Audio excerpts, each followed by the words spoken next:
My friend got me drunk so I could help satisfy her sister's boyfriend sexually. Story time. I've known my friend since 2022 and we're cool. We don't see often, but we talk. Since February this year, she has been disturbing me to come and see her, that she really missed me. She would like us to hang out and catch up. And, I've just been postponing everything. She has a store where I go patronize her and have my pedicure done. So I decided to go patronize our business this May. Yeah, this 2026. And then when I got there, we just did, we laughed, we talked, we vibed. It was a whole lot of fun. And when I was about to leave, she was like, "Oh, I would like to really go somewhere with me. Why didn't you tell me all of this before?" She was like, "No, now it's just gonna be fun. That it is a guy where a house where two guys stay, and one of them is our boyfriend. So of course there is no harm." Note, my boyfriend is in school. I have a boyfriend, and she's aware of it. And my boyfriend has been in school for a while now, and I've never cheated on him since he has been in school. So when my friend started telling me that she didn't want to go to her boyfriend's place alone, that I should go with her, I told her there's another guy there, and I don't want to have anything to do with this guy. If he starts pestering me, I'm just gonna leave. My friend then brought up the idea that we should play a game. I started to feel a little uncomfortable because the game was, I don't know, we're gonna drink at the end of it all, and I know that my body cannot take alcohol, and I was still gonna find my way home that night, so I wasn't very much in support of it.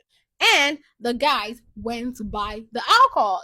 Before I knew it, we started playing this game, and my friend started to fill my cup up with a lot of alcohol because I was losing this game. She filled me up so bad to the point where I couldn't even take the alcohol anymore. And then she said, since you cannot drink anymore, if you lose again, he's just gonna kiss you. And I was drunk already. I couldn't even say no because I felt, okay, it's just kiss. Let's just go along with it. So we kept playing the game. I kept losing, and this guy kept kissing me until my friend told him, okay, now let's progress. If she loses again, just touch her boobs. While we kept playing the game, I lost the game, and then he touched my boob. And it got to the point where I lost the game and he had sex with me. Note, I was drunk. And I was totally not in control of my decision anymore. I couldn't go home. I slept in the room with the guy.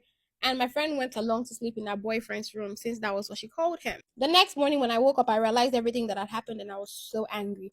The guy started begging me, my friend also started begging me, and I was so pissed. But I had to let it all go because I knew that I carried myself there with my two legs, and yeah, they didn't force me to drink the alcohol. It was after that day that I realized that the guy that had sex with me was my friend's elder sister's boyfriend. And my friend's elder sister was out of the country, and this guy had been sex starved. So, in order to avoid not cheating on my friend's elder sister, they decided to plan to bring a girl over that she could trust, and then they would make him sleep with her to help him cure his conji. So apparently, they used me. After the whole thing happened, this guy found a way to start reaching out to me, telling me he wanted to see me again, but I refused. Then, because I didn't like him, of course, and I have a boyfriend that I'm trying to stay faithful to, I didn't tell my boyfriend anything about it. Then I found out 3 to 4 weeks later that I was pregnant for this guy. I decided to finally respond to him, and then he said we should see and talk about the pregnancy. I thought he wanted to bring a solution, only for this guy to force himself on me again. I was in tears, I was crying, I was in pain.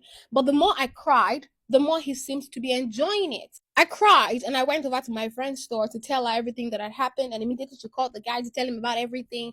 And we're talking about termination. And that was when I found out that this guy actually had 2 children from another woman that was not even my friend's sister. My friend and I reached out to someone to help us with termination pills, and it was going to cost 20,000 naira. And I told this guy about how much it was going to cost, and he said he could only find 10,000 naira to borrow. Eventually, we got the pills. I used it, but unfortunately for me, it didn't work. That was the moment I realized that I was in a big soup. I got to know that the baby did not go down because I only had cramps and I did not bleed a single drop. After that time, we're like, okay, we're going to terminate it again. And my friend was like, well, I should go get some pills again. And I said, no, I have to go through a scan properly this time around. After much back and forth, my friend was saying I just needed to get a pill. I said I was going to see a nearby doctor. And it happened to be the guy that had been asking me out. This girl, your life is a mess. A whole mess. Eventually, I got pills after I did a scan. And lucky for me, it was successful this time around. This guy said he was going to reimburse me after I got the termination done, but he never gave me a single penny. I did everything by myself. The first and the second and the scan that I did was all with my money. And now he's telling me he doesn't even have money because he has to find a way to borrow. And I'm so disappointed. I have moved on. I am healing and I'm focusing on my boyfriend. And that is that about what happened. And I don't know who to talk to about it. That's why I'm coming here to share my story. My dear, have you blocked your friend because your friend Gongo is weapon fashioned against you because if you're not careful, you say if you don't have sense. How are you opening your legs for a man to penetrate you and you don't even have money for abortion? You women should not be having sex if you don't have money to get rid of whatever that man does to you. If you don't have money to get a plan B, stop telling the man that come and give me money for me to get a termination done. You get it done first, and then you can go ahead and focus on him after you have sorted yourself. But don't ever put your life decisions in the hands of a man. How difficult can that be? Anyway, what do you guys think in the comment section? And if you want to share stories with me, send an email to me at talktoperona@gmail.com.